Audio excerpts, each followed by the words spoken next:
I don't have a samurai shirt, and I don't know if it's a good thing or a bad thing. If it's something I'm missing from my collection and you have a recommendation, please send it my way. Contact me any of the ways I make available in the notes here. And don't worry, you could have great taste or horrible taste, but either way, you'll probably steer me towards exactly what I need. And if I don't need anything at all, let me know that as well. I'd love to hear it. Maybe I have a great collection, and why improve on perfection? Maybe I don't, and you have some great tips or suggestions. So let me know what you're thinking. You're probably going to help me, whether you realize it or not. The fun I have about things like that is that it reminds me of how much fun I had talking with Mike Garley about the Samurai Slasher, a 3-book collection he has put together in one massive tome, as well as Late Fees, a bit of a personal story that connects well with Samurai Slasher and yet stands on its own, alone. I really enjoyed every part of this conversation, and that's why it's a pleasure for me to share my talk with Mike Garley about Samurai Slasher, Late Fees, and so much more. England. I've been horribly burned on a few occasions. I had this group on. They're all most of them are the audio side of this, what do they call it? Scripted audio. And they're doing a project called Unsinkable. And it's like a movie told through audio, storytelling. And I swear I got them all on. It was the first time they'd seen each other because of the shutdown. And they were all in different parts, somewhere in the US, somewhere in England still. And they just started quipping away. And I was like, I need to record this. You jerks. This is all gold material. Like, people would be like, so now I've just learned early on, let's hit the record button. Let's get into it. And for everyone listening, thanks for joining for another great conversation. I'm lucky to suddenly, and this is again, all praise goes to Tricycle Boombox, Mr. Tony Farina over there at Comics in Motion. He loves to send gems my way, and today he has introduced me to Mike Garley, and let me know that if I had the window available, there was a chance for me to get a conversation with him and get it posted, because right now he's in the midst of this amazing Kickstarter project. And Mike, that's what we're here to talk about. How you doing? Yeah, good, thanks. I don't think I've ever been described as a gem before, so I appreciate that. It's a great start. My pleasure, man. I'm here to uplift. Like, as far as I believe, you've created something, and from what I've actually learned, just in the bit of time I've had to absorb what I can about Samurai Slasher, you've created quite a bit. So, hey, man, you're one of those who's making the things that people are going to enjoy. Like, it's a gift. So yeah, you're a gem, man. Let's go ahead and just start it off right there. And you've got a hell of a project. Okay, so you've got this Kickstarter going on. Do we talk about the Kickstarter first? Or do we talk about the content, which is the fact that you've got these 3 books you've already created that you're now combining into one for the Kickstarter? Where do you want to fire away first? Yeah, it's a mess, really. Yeah, it's all goes into another.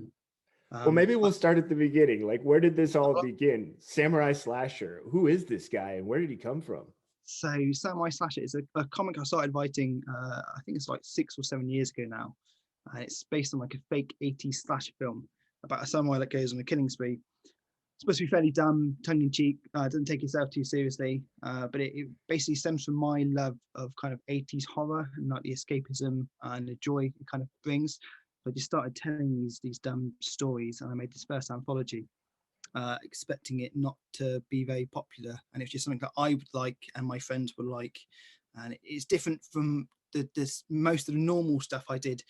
It was a lot less highbrow. It was a lot kind of, the best way to sum it up is there's a scene in the first issue where the samurai hits someone who's holding a tray of champagne, and there's a champagne sound effect. Like, it's just nonsense. It's just stupid. So it was just something different from what I normally went for, and I didn't expect it to kind of resonate with so many people, but it did.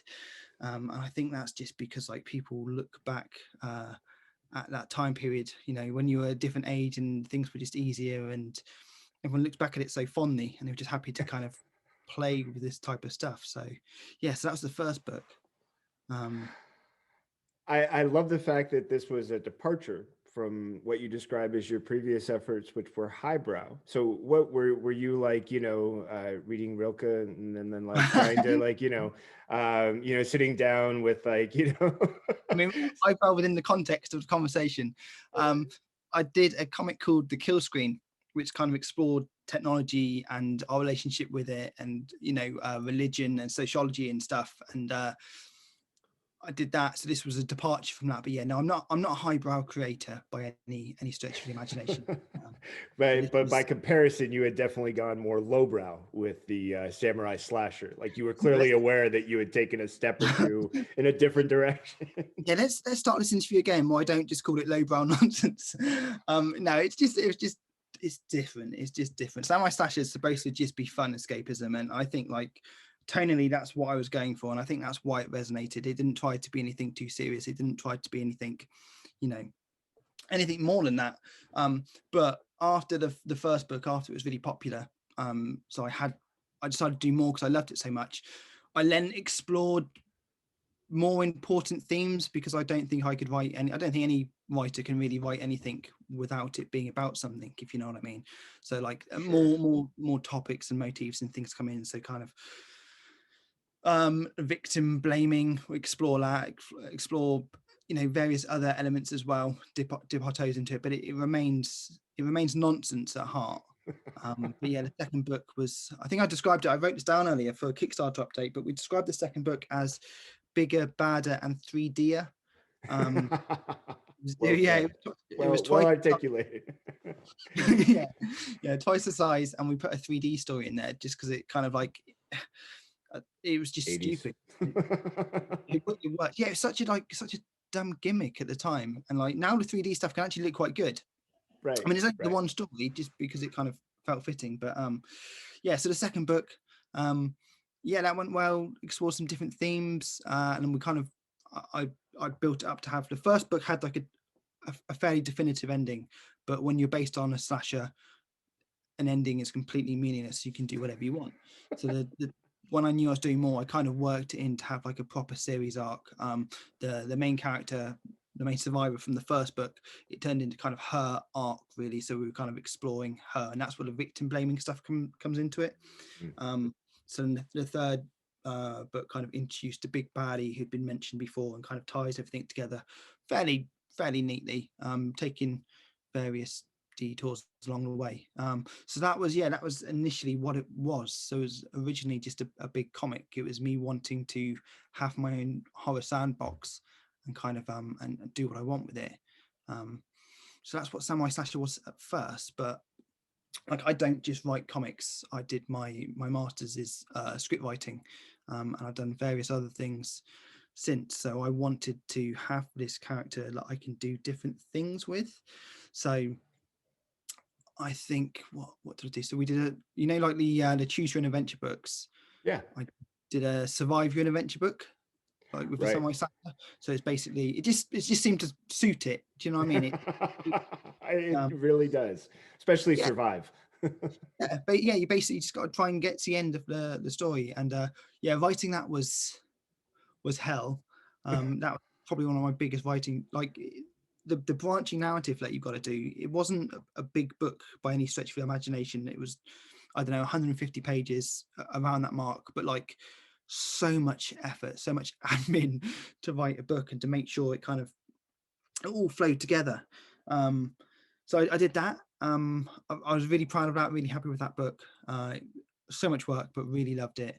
I did a semi-autobiographical comic, which was about me.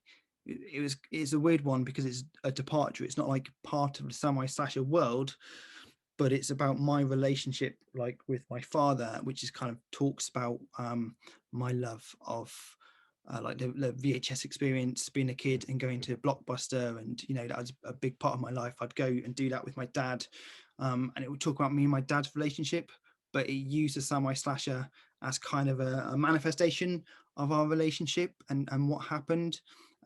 So I wrote that comic and that as a one-off, and that did really well critically, which was nice because it meant we had these really kind of really like highbrow reviews for Yeah. what was a really dumb franchise, which I was really proud of because the book really meant a lot to me. I mean, the main slasher does as well, but they're two different entities. It's yeah, so it's really rewarding, and it felt really kind of therapeutic to do that. And the comics seemed to resonate with people as well, which was good, because it was kind of a bit of a worry when you create something which is supposed to be seen as done fun, and then you give someone something that's kind of like a tearjerker. It's like, I don't know, is this the same audience? Is it going to annoy people? Are they going to be happy with it? But people seem to enjoy it, which was nice. So yeah, after the comic, what else was there? After the comic, oh, I did a drinking game, basically, a social RPG. So me and my friends like doing board games and whatnot, and I kind of started working on this idea of making like a one and done. So you play with your friends. So it's a bit like the book, the Survive Your Adventure book, where one person will narrate and play as a slasher, and everyone else has to just try and survive the experience, which is Right. what hanging out with me is kind of like anyway. But yeah, so I started working on that pre-COVID, and then COVID happened, and it was like I shelved it for a bit, and I thought, actually, this is a really good opportunity to do something online with my friends, have a reason to kind of, play test this thing. And yeah, we got a lot of play out of it. We fine-tuned it a lot, and I can't wait to get out there. It's going to be out for the first time. As long as this Kickstarter is successful, it's going to be part of that. So I'm really excited to see what people think of that. But yeah, I've done various things with it. It's just a really personal property to me that I've been able to play with in various different medium. So yeah, that's I was going to say the slasher in a nutshell, but that was a really long speech. That's a So big that's nutshell, man. That's like a gigantic, that's like, house-sized nutshell. That's a lot to encompass, but there's so much great stuff that I can follow up on. So for starters, one of the things that caught my attention was, so in the first book, if it's kind of like as you said, it's a slasher, so it can have an ending, but that there's always a chance for something else. What essentially sets off the samurai slasher? Like, how is it that he goes on the murderous spree? Do we just catch him in a moment where he's like, so this is me killing stuff, and there's no reason giving, or was there something that sort of sets him off where suddenly you're like, oh, okay, he's got whatever the nonsensical reason might be, there's a method to his own madness that sets him off on the murderous spree, or is he just hack and slash because he woke up that day? it's kind of a bit of both. I kind of wanted to get straight into the meat of the story. So it starts the story, and he comes back basically because someone has stolen his sword from the museum, and he's just come to get his sword back. And it's, it just means it's a bit like zombie storytelling. It doesn't matter where it's from. We just want to get straight into kind of the story itself. We want to get straight into kind of like the heart and emotion of things that's going on. So that was kind of what happened in the first one. He kind of just appears out of nowhere. They talk about this legend. The second story talks about the legend of the samurai slasher. So it's set in feudal Japan, and it kind of deals with a little bit about how this ominous person that we never kind of learn the identity of becomes the slasher, at least in part. And then he just appears, and then at the end he kind of just goes again.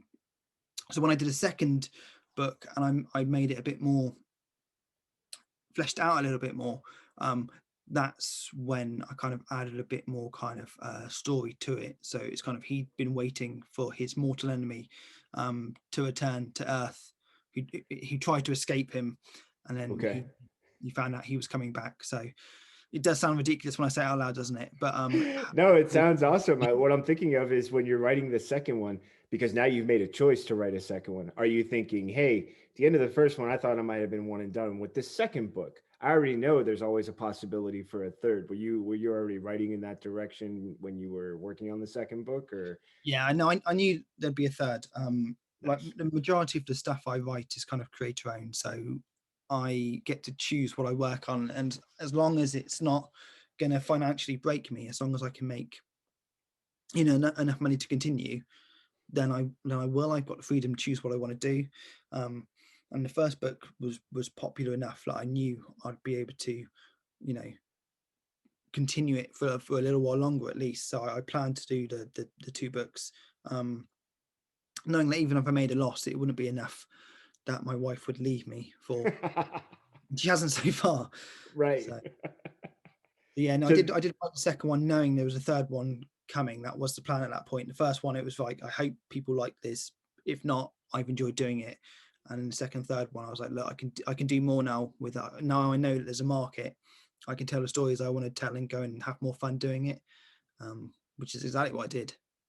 So is there a possibility of a fourth, fifth, sixth book in the future? Could happen, right? It's not outside the realm of possibility. It's Well, another another yes and no answer, which is makes me probably the worst person for an interview.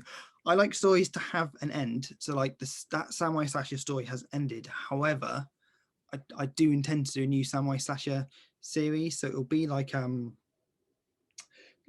soft reboot basically. So I'm going to start the story and it'll go to more conventional.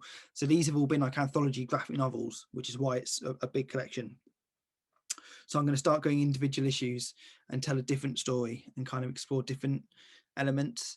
So I'm going to deal a little bit with the new samurai slasher. It's going to be using the slasher as kind of a curse and dealing with um,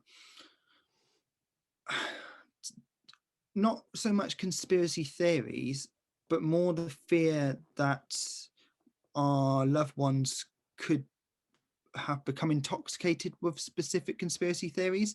Is the thought that anyone you know at any point can suddenly, like, you find out on Facebook or whatever that they're starting to agree with insert whatever ridiculous conspiracy theory you like. It's kind of that idea that anyone could be um infected by this ideology.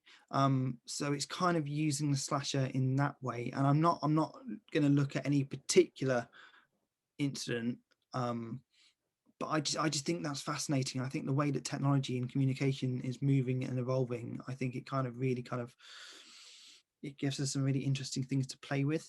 So I think taking that and then stabbing it into conventional horror narrative should make for a really interesting story, while still maintaining that it's just a dumb book about a big samurai. So I that's love the stuff that. I do want to do that series. I've got artists in mind, but it's very much finishing this, getting this tied off, and then moving into the next thing. But I love the slash and I love horror. I think horror is one of those mediums where you can really get into. I think with horror you get to explore human emotion. Hmm. I just think it's the best genre for that. I think sci-fi, it's a while of sci-fi and horror. I think sci-fi you get to explore the world, horror you get to explore the individual. Um, so I want to keep doing stuff like that, and I'm fascinated by people.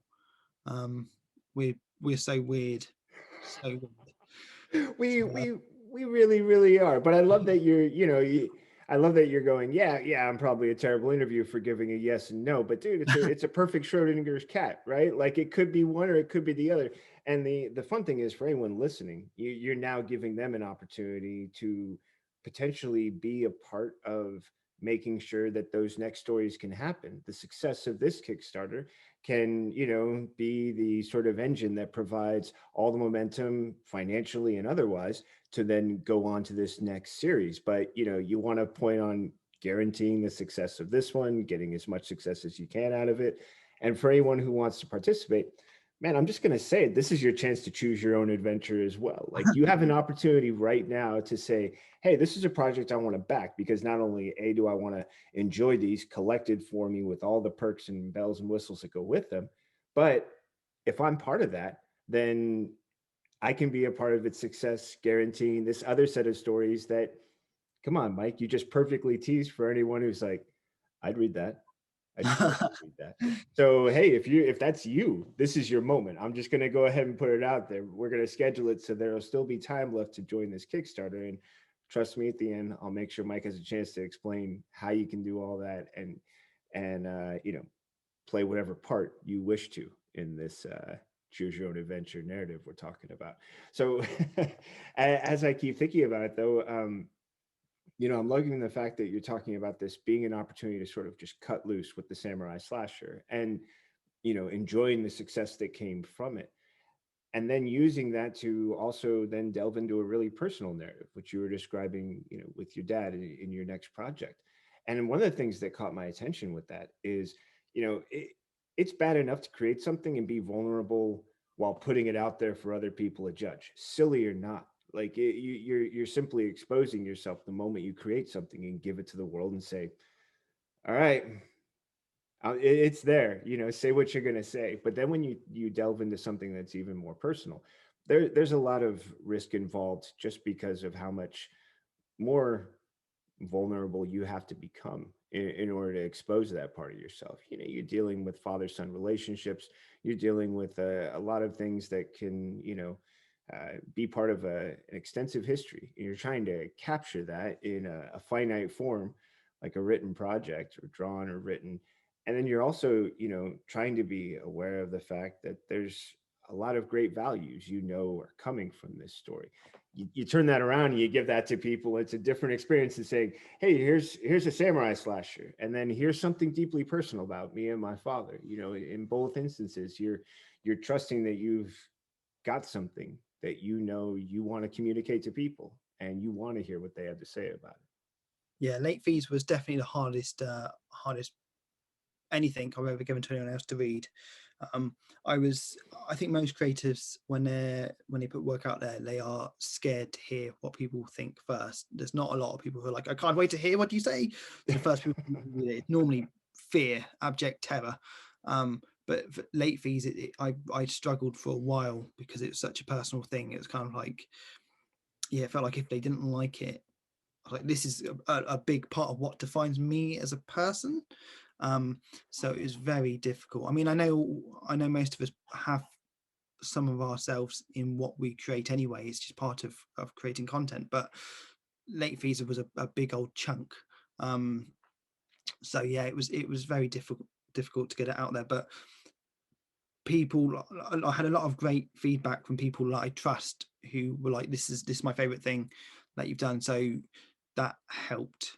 um yeah, it seems to do well. Late fees is I've done late fees differently to everything else, because normally you do a book or a comic or whatever it is, and it's just available forever. But late fees, because of what it is, I've done a print run of 666 copies, because I love a cliche. And I haven't made it available digitally. It's physical comic only. And because it's separate to the main slasher, it's not in the collector's edition either.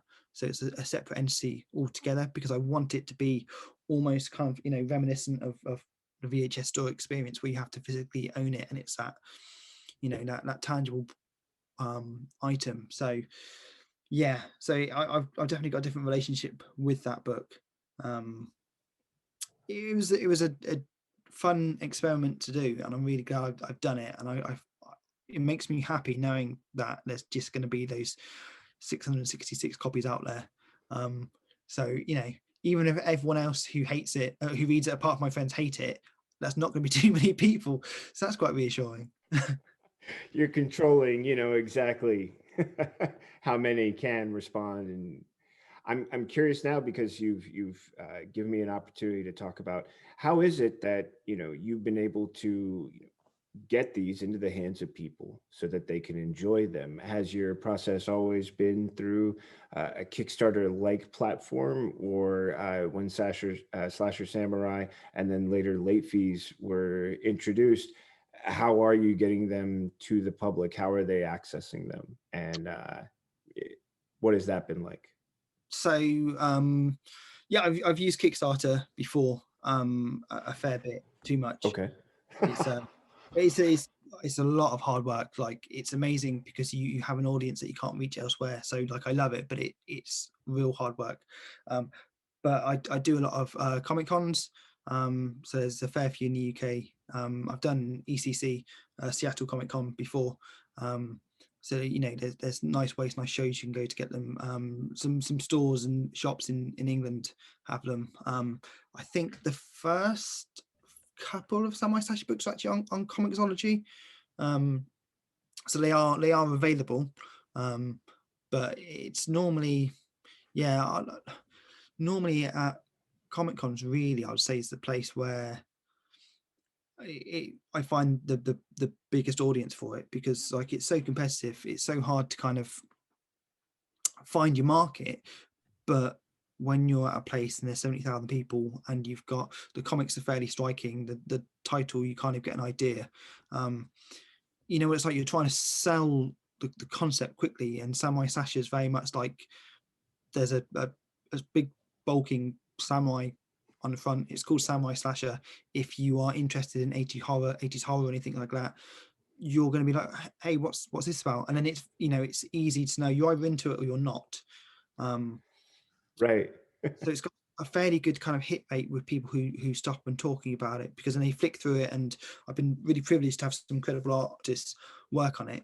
So yeah, I think Comic Con has been the main seller, which is why late fees was one what I knew would be a harder sell, because someone they'll pick it up and they'll be like, oh great, is it like this one? And I'm like, no, this is a semi-autobiographical story about my troubled past with my father, which features a killer samurai.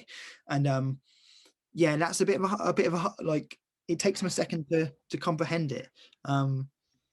But yeah, I had bundles for sale when I had all three books, so people would pick it all up together, and then it's always nice.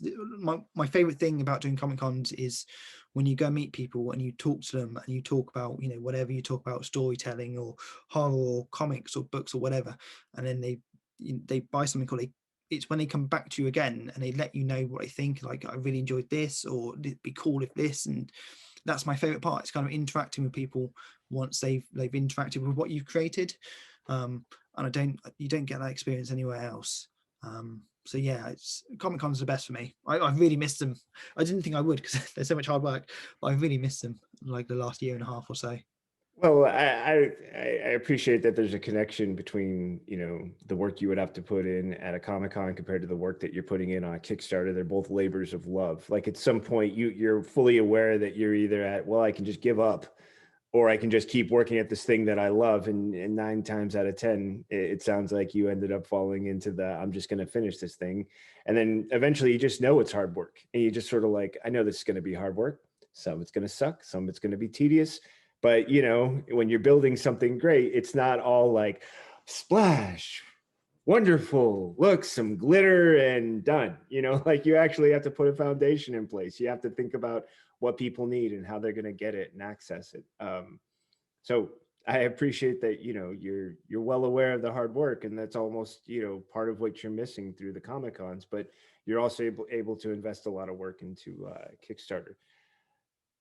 I love that you also gave me an in right now, because you talked about how at Comic Con you can share the books, and you've got some eye-catching art, which gives us a chance to talk about your art team, because I can now get a chance to sort of know your role on the book, which it sounds like mostly on the writing side, and then what your collaboration has been like with the art team from books 1 through 3, and any sort of like things you want to talk about with that, and then also with the art team for late fees. And how do you meet these? How did you meet these artists, and how were they a part of the first 3 books as well as late fees?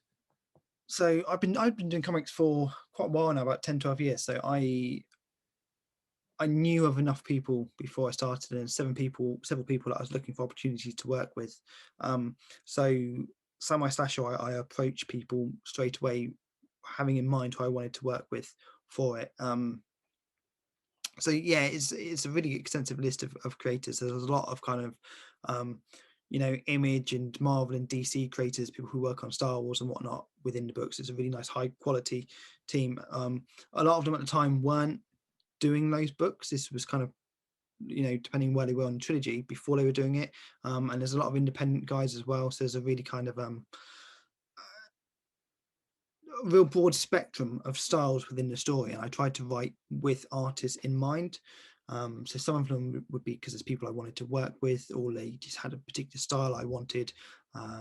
So yeah, I wrote the entire book and I edited it, which basically just meant I oversaw kind of getting the artwork in and getting the lettering done, and the colouring. It's kind of part and parcel normally for a writer to do that. None of it was a chore, because I was just working with lots of incredible people. It's one of the things I love most about working in the comic industry. You just get to choose who you work with. So you work with some really nice people. Mm. Lucas, the guy who did Late Fees, I saw his artwork online, and he's a Polish artist, so it has a really kind of like weird independent feel to it. And I loved it straight away. And I was like, I don't know how much it suits the conventional samurai slasher, because it's just a little bit too kind of left field. So I kind of we were chatting and I was saying I'd love to work with you, and then I had this idea, and for some reason I thought, do you know what, going with an unusual art style for this probably would work better, because it gives you a little bit of separation from it, like the reality of it, so that people not, it's not like they're blindsided, but it's a bit like, I don't know if you've read Mouse, or you know of Mouse, where it's talking about Spiegelman. Oh yeah. yeah, it's a little bit like that, where you've got that level of separation, and it kind of, Disassociation, because you can use yeah, personification through another example, like animals, like he did. absolutely, yeah. So I kind of thought it could help. um you've made me sound a lot more clever by that answer, so thank you, I really appreciate that. So You were yeah, doing it by yourself. I was just having fun filling in exactly, gaps. word for word is exactly what I thought. But yeah, no, I Right. was looking for an excuse, and it just seemed to suit him. So he did that, and then he's done like this, like the big cover image art, which has kind of like all the different characters on as well. And I got him to another, because I wanted him to be part of the main book, because how I feel he's important to the series in my eyes. I wanted to have him in the collected edition, so I then wrote another story, um, where we utilize his artwork in there as well. So yeah, I've got to work with loads of incredible people. Yeah, it's been a lot of fun kind of having ideas for story and finding the right people for it. So I that's was probably been a part of the whole thing. I was curious about that, because that's an interesting challenge when you get into the idea of like, okay, more often than not, if you look at comic companies, when you're trying to submit something, even they're looking for a combo. They're looking for a writer with an artist. They're looking for things maybe that have already been sketched out for a few pages or panels to give an idea of what you're saying that this art and writing are going to look like together. And finding that other half, if you're trying to look, it's like trying to be a couple's, ice dance skater. You know what I mean? Like, you need that person that's going to fit with you. Otherwise, the two of you are going to be either button heads or working in different directions or not able to communicate, because there could be the nuances of things like style. So you're able to, it sounds like when you were able to see different artists, you could see things and go, that I think you could draw a slashing samurai quite well, and I have ideas, and because I'm imagining what it's like to then present that to an artist when you're pitching. Because I love the example that you used with late fees. You're using a different style of art, something that's not traditional, to talk about material that's could be delicate, personal, however the terms you wanted to describe it and define it as. But yeah, I was also reminded of the fact that, oh, and I've got the book on my shelf and I want to see it so that I can just recall it. But it's the, you know, understanding comics. And he's pointing out the idea of, when you look at art styles, you can see the degrees of realism that are available. And there's an importance for when too realistic is so jarring with the material and the story being told, that it can be more important to pull away from the realism to a certain degree. And then because of that, you have this disconnect that allows the reader to enter the story without feeling it like, oh man, this is a lot. And it's really hard to separate what I'm feeling from what I'm experiencing and reading, and trying to understand. So I love that idea that you were describing about late fees, and that understanding. And then also what it was like to look for an artist for something like slasher samurai, where you're like, okay, no, for this I need gore, I need 80s, I need VHS experience, I need, have you seen Cobra, I need to know if you've seen Big Trouble in Little China, I need to know if you know what I mean. Like, you're going through a list of things where it's like, I need to understand what your value is behind certain stuff, because you've got the idea maybe with the art that you're seeing, and but then you also want to see if this person is even going to respond to that. Because if you make a pitch to them and they're like, wow, that's the kind of thing I'm always hoping to avoid. You're like, wow, okay, so that was the wrong guy. But the other guy who's like, yeah, I've got Tango and Cash in my VCR. I've watched it 16 times today. Like, you're like, okay, so I think we can talk. I think we can have a conversation. So I love the idea of, that adventure, and what it was like to meet these different artists. and how for a lot of them, and some still are, but they were independent. They hadn't, sort of gotten onto the scene the way they have. In fact, it's interesting for me because the art in one of the examples that's described, there was a moment where I felt like I saw a tinge of Invincible, Omni Man, between the style of the face and the mustache and the silver right around the ears. And I thought to myself, I'm recognizing a whole slew of different artists. That was the first one where I identify it to a property. But also that in that same recognition, something that cracked me up was that one of the stories that's included in this collection is a duel with Santa. Now, I have to point this out because when I was like junior high, my friend, who I still think is an extremely talented artist, but he never pushed it beyond a certain degree, he came up with this like terrorizing slasher bunny character who is terrorizing a town. And then later he drew one out where it was the slasher bunny terrorizing a town while Santa's visiting at Christmas. And it's the slasher bunny versus Santa. And that was for me one of my first introductions to the concept of fight Santa. But along the way, I've seen a few examples of like Santa gets down and dirty with, Yeah. some sort of nemesis. And I was curious, where did yours spin out of? Had you seen a few examples like that where you were like, oh, yeah, Slasher Samurai is going to fight Santa? Somebody else tried to do it, but no, Slasher Samurai is going to do it. And you're going to. No, it was just there was an artist that I wanted to work with. It was Christmas. I thought let's just put out an extra story. So it wasn't part of any of the collected editions. This is like one of the extra. I think there's like 8 extra stories or 6 extra stories that are going in it, and this is one of them. And it's Samurai Slasher versus Santa. It was literally that idea, and it is a really stupid story. It's as stupid as it can be, but it was for Christmas, so it's for the kids. Really, it's not for me. Right. It's for the kids. That's But the. yeah, it was just a really stupid like 3-page story of Samurai being there to fight Samurai Slasher being there to fight Santa for some particular reason. But everyone seems to point that one out, and I think there's like a really dumb uh Predator Predator quote on it as well, on it like the preview artwork. Just because it's something my friend always used to say, and it made me laugh, so I put it on there as kind of like an in little joke, and everyone just always points that out. I should just use nothing but Commander and Predator lines from now on, and then, you know. Well, you've got an audience that is well aware. You're well aware has an affinity for the VHS era, and come on, man, like yeah, Predator and Commando were two of the big ones. Not only do they both feature Arnold, but they were like mainstays in any action, aficionados like VHS collection. That was it was pretty much a given.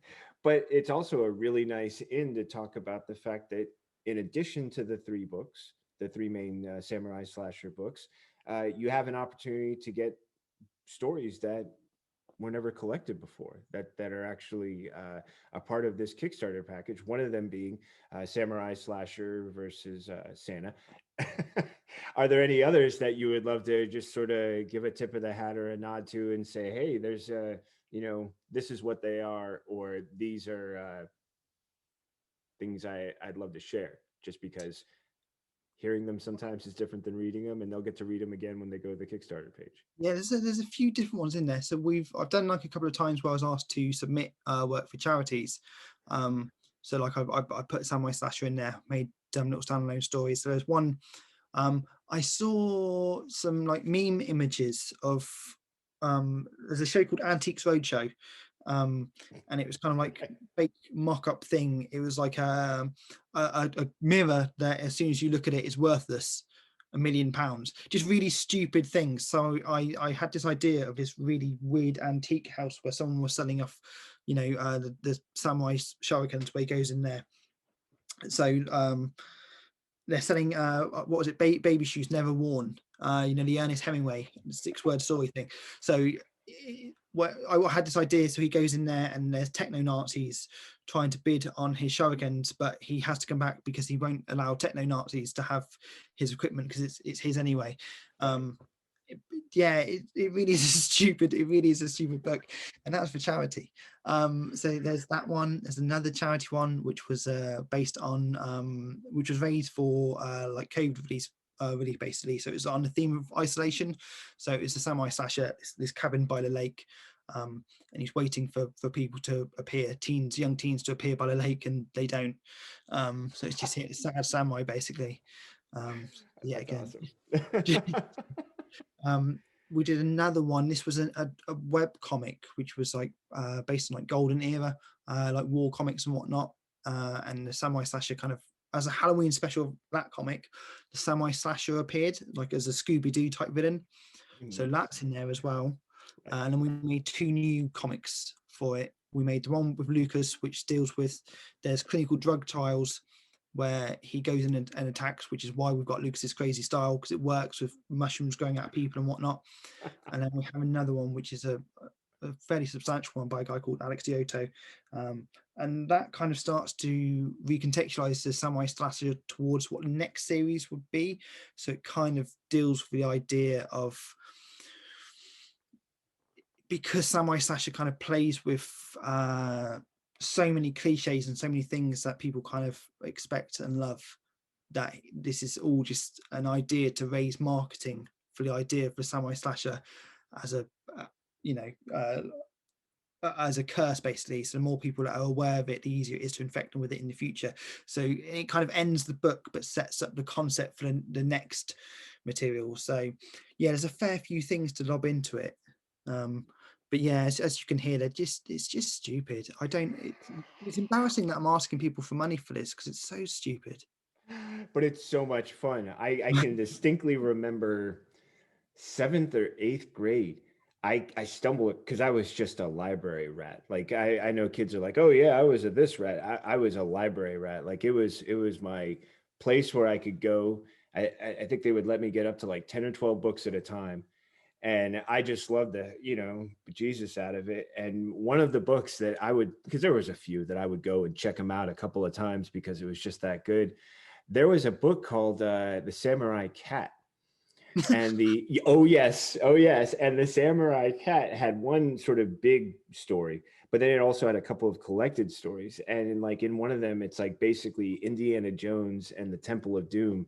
Insert the Samurai Cat, and just all these sort of riffs, like poking jabs at the director and why there's the blonde and what's she doing there, and the sidekick who's like, my name is racially inappropriate, as well as my identity and caricature, and the whole time there would just be the ridiculousness of absurdity just going through it. But I loved it. For me, it was, as you described at the beginning of this, it was escapism, but it was also for me just a fun way to take the reins off and say, wait, you can't do that. And the book's like, actually, I can. And I'm well aware of those of you who might want to complain, and I'm doing it anyway.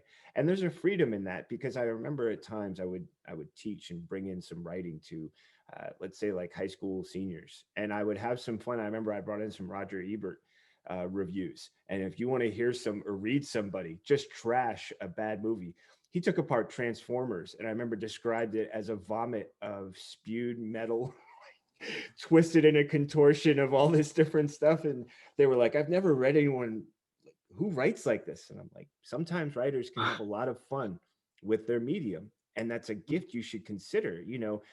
Writing can feel like a chore, but at the same time, it can be this wonderfully freeing experience where you can let Yeah. your imagination go. And if you show that people that is possible, who knows what they might explore in and of themselves. So I love to celebrate it for that reason too. Yeah, I think personally for me, I think when my writing, in my opinion, really leveled up was when I stopped trying to please others.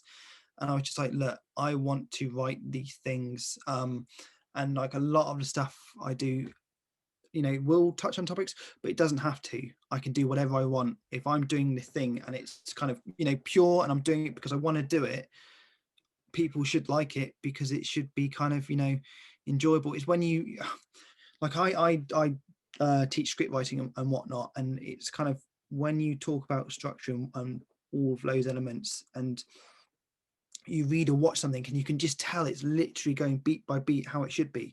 That's kind of the death of invention, when things are just following all of these rules. You don't have to. You can have fun, you can do what you want. You should just try and please yourself. I'm always of the mind that if something isn't working, that's when you go back and look at structure and all of like the classic philosophy. Until then, do whatever you want. Otherwise, we're all just going to tell the same stories. So yeah, I definitely think, you know, that ties into my whole philosophy of just trying to write what pleases you. I think Samurai Slasher is just done because I think it's funny and I enjoy it and I think it's got heart. Um, so yeah, that's yeah. What more can Yeah. I say?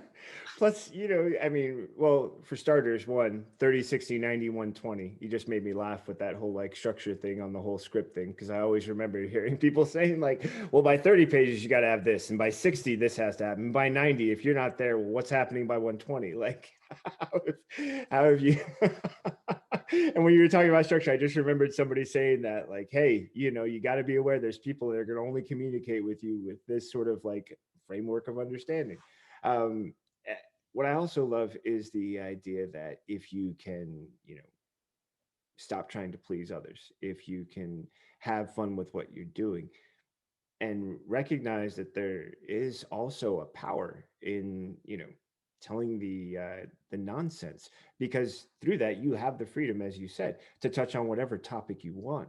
I mean, remember, there's a reason why people laud Shakespeare's fool, because when he would speak up, he would drop those wonderful moments where you're like, ooh, you can only get away with that if you're a certain kind of person. There's a reason why Deadpool can have two movies now in which he says some stuff that people are like, and it's like, yeah, because you've got a mouthpiece that's already been given license by breaking so many rules up to this point, which then means you can move freely around all these different topics and say what you want about them or touch on them through the lens of this character and address them or not any way you choose to. That's an immense freedom that Yeah, is a powerful possibility that's disguised in like, oh yeah, it's just slasher. It's just one thing. But when it's really doing what it wants to, it doesn't have to be just one thing. It can touch on it as much as it wants to, or it can go,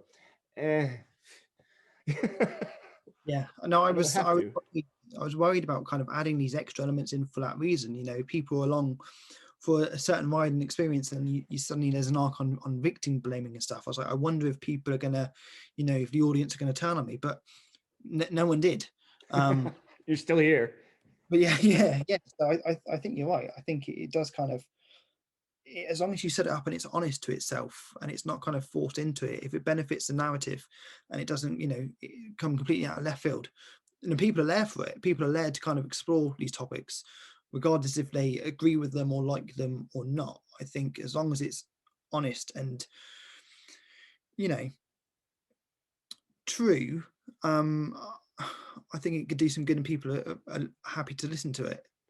I think now we're stumbling into that great thing that so many people want and they're worried about, which is the whole authenticity argument. How is it that it's coming from, a real place? It's like, well, it addresses, in this example, we're talking about something that's aware of itself. And because of that, is not taking itself too seriously, nor should its opinions on certain things be taken too seriously based on what a character's saying. It's simply an opportunity to hear something that can make light of some things that, I mean, we take the world pretty seriously. We have reasons to at times, and that's important to do so, but we're also encouraged to laugh for all the healthy responses it gives to us. So we're reminded also that for all the serious, for all the life and death, there's also those things which we're like, for all that going on, when I'm stuck at a red light in my car, guess what? I'm stuck in a red light in my car. There is no reasoning with that. And when suddenly after the red light turns, you pull forward 5 feet and then a train goes by and you're stuck for another so much indeterminate amount of time. These are those moments when you're like, hey, buddy, sometimes life's just absurd. Okay. Sometimes I go to get a plate out of the cupboard and six things come tumbling down and it's a nightmare happening. And what you want me to you want me to reason that out? You want me to explain what happened? Would you like me to have a serious conversation? Sometimes there is just absurdity in life, and when those things happen, man, have a chuckle, have a good laugh. Like, Well, life is weird, exactly. So yeah, I think so it definitely takes that concept and runs with it. exactly. Now, the best thing I think is when I'm talking about something like this is being fully aware of the fact that there's so many pieces involved with your Kickstarter. Like with so many other great projects that, you know, when you're packaging them up like this, it's more than just the three books that are collected. It's the added stories. If I'm correct or not, there's the is late fees also one of the options depending on where you that's Yeah, collected as well in this yeah. package, correct? I have to do a chart because there's so much stuff. So yeah, you can get the book digitally. You can get late fees. You can get the 5 year adventure book. You can get the game. You can get your name within the book. There's a Uh, soundtrack. yeah, we did a oh it's really good. It's really good. I commissioned this guy I know, and he did the first three soundtracks for the first three, and then we commissioned him to do an extra one. So it's like a 21 track soundtrack, and it's really good. I could Nice. I can send you a file, and you could, I don't know if you could put it um on Totally. here if you want to play Yeah, it. The music's really good. I would use it as the intro and outro music for the podcast, and then I'll at some point edit this into a video one, and I can use the music throughout it, no problem at all. And I'll make sure and credit the list for, you know, all the contributors and all that for anyone. That's awesome, man. That's great. So here's the thing I got to keep in mind. Like, I'm trying to talk about all this, and Tony just introduced us a couple of days ago. So my hope is always that I cover as much as possible. But no matter how prepared I think I am for an interview, that doesn't mean that I'm going to cover everything I wanted to cover, because that's just how the brain works. And B, there's always the chance that I'm talking about all this stuff and you're like, that's great, but you're not asking that one question, which I wish one of these days people would ask. So I love to flip it around, just be like, hey man, is there something I didn't address that's a great point that we should cover? Or B, is there always that question that you're like, one of these days they're going to ask that and I got the answer, and boy, oh boy, because I want to leave that possibility open. Not really. It's nice to talk about the slasher in kind of a deeper sense, which we have done, which normally isn't touched upon. Um, yeah, lots of people just kind of go down in the minutiae of the story. So it's nice to talk about kind of like the overall feeling and, you know, horror in the world in general. So no, I'm happy we've covered everything. Wonderful. Well, I know we can get into a lot of details, and I'm always worried that, you know, then I'm especially early on, I was so quick to like, yeah, here's that spoiler thing I'm not supposed to talk about, and then I just blah blah blah. And then there's that awkward, okay, how do we fix that thing I just did? But also, when you're talking about a body of work like this, man, like, you know, I could get nitty gritty with each one of them, but I think there's also keeping in mind all of it as a whole, especially because usually when there's a project there's an intention, but then when you get into two or three, those intentions change, like the whole philosophy, the whole thinking that goes into it and behind it. So I love hearing that part, because the whole concept of my podcast is about storytelling, and when I talk with creators, what I love to hear is the process. I'm not going to have the same experience as you, but when I'm working on a writing project, I'm oftentimes going to experience the same struggles. I'm going to experience the same successes. And anyone else listening who knows what that's like, sometimes we just need to hear that reminder from a different voice. You know, you just need to be encouraged by somebody who's looking at it or telling it from a different perspective. But the commonalities exist in art, in craft, in writing.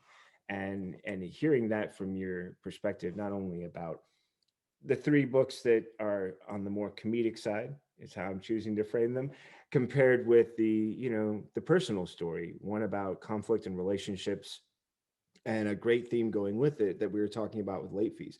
Both of those are dealing with craft and process from very similar approaches, but also completely different intentions. And so I loved hearing that description, and you know, everything that you provided about it. Hey, I'm already thinking to myself, so what's my budget look like for this month? And what can I invest in this, and where can I come out on? Because I mean, hey man, like, late fees is a good story. For me, any father-son relationship is a great opportunity to just talk about things that we all connect to. I don't always talk about this, but my father passed away back in November. 4.5 year fight with prostate cancer, and every time I do something, I'm reminded of a part of our relationship: the good, the bad, the healthy, the unhealthy. It's a part of how you're raised when you're raised with someone and when you develop a relationship with them. And there are great moments and not so great moments, but there's also a lot of things that others can relate to in their own experiences.